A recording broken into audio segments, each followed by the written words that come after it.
여러분 안녕하십니까? GTN 뉴스입니다. 광주시가 2014년도 예산안을 시민이 행복한 창조도시 광주 건설의 지속적인 추진에 중점을 두고 편성하고 있습니다.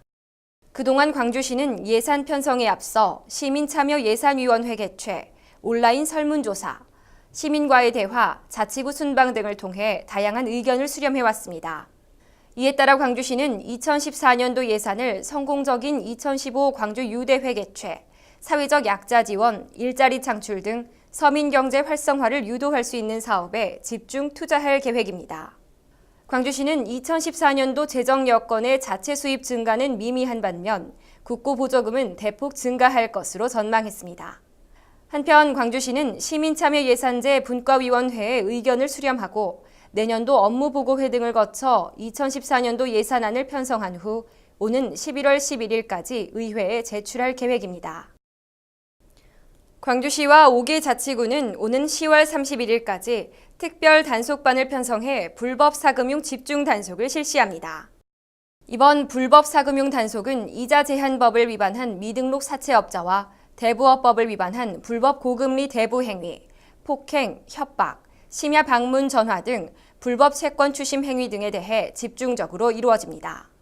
광주시는 단속 기간 동안 광주시 서민금융센터와 자치구의 미등록 대부업체 신고 코너를 개설 운영하고 시구 홈페이지와 자치구 동주민센터 등을 통해 일반 시민에게 홍보합니다.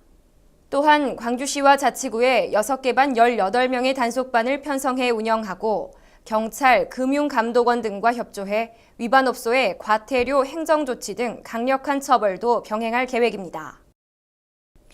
광주시는 오는 18일부터 22일까지 추석 연휴 기간 동안 지역 내 응급의료기관 총 19곳을 운영해 비상진료체계를 가동키로 했습니다.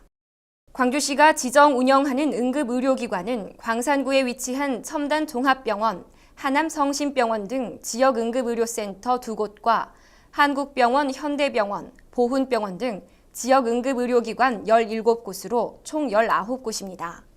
광주시는 응급환자 발생에 대비해 응급의료기관과 종합병원을 중심으로 24시간 응급실을 가동하고 의사회와 약사회, 자치구 보건소 등과 협조체계를 구축해 당직 의료기관과 당번 약국을 지정하는 등 연휴 기간 시민들의 불편을 최소화할 계획입니다.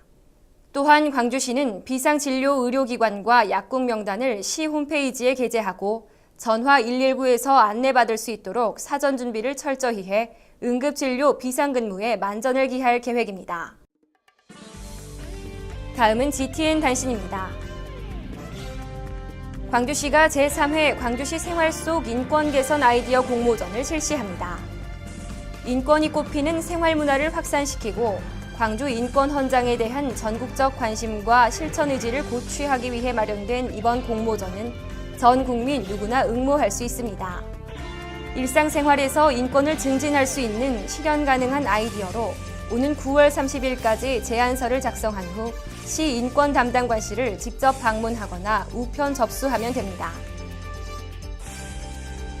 광주시가 시민들의 일상생활에서 도출된 도시재생의 창의적 아이디어를 모집하는 2013 도시재생 아이디어 공모전에 공모작을 모집합니다. 낙후된 구도심과 주거, 상권 지역을 활성화시킬 수 있는 아이디어를 가진 시민 누구나 응모할 수 있으며 선정시 대상에게 최고 500만 원의 상금이 주어집니다. 신청을 희망하는 시민은 사단법인 광주건축단체 연합회 홈페이지에서 신청서 등을 다운받아 오는 9월 27일까지 이메일로 접수하면 됩니다. 광주시가 2013 사랑의 PC 보내기 사업에 참여자를 모집합니다. 사랑의 PC 보내기 사업은 개인과 기업, 정부와 공공기관 등이 기증한 중고 PC를 정비해 장애인과 복지시설 등에 무료로 보급하는 사업으로 희망하는 시민 누구나 참여할 수 있습니다. 대상 컴퓨터는 펜티엄 4급 이상으로 오는 12월까지 시정보화 담당관실로 신청 접수하면 됩니다. 이상으로 GTN 뉴스를 마칩니다. 시청해주신 여러분 고맙습니다.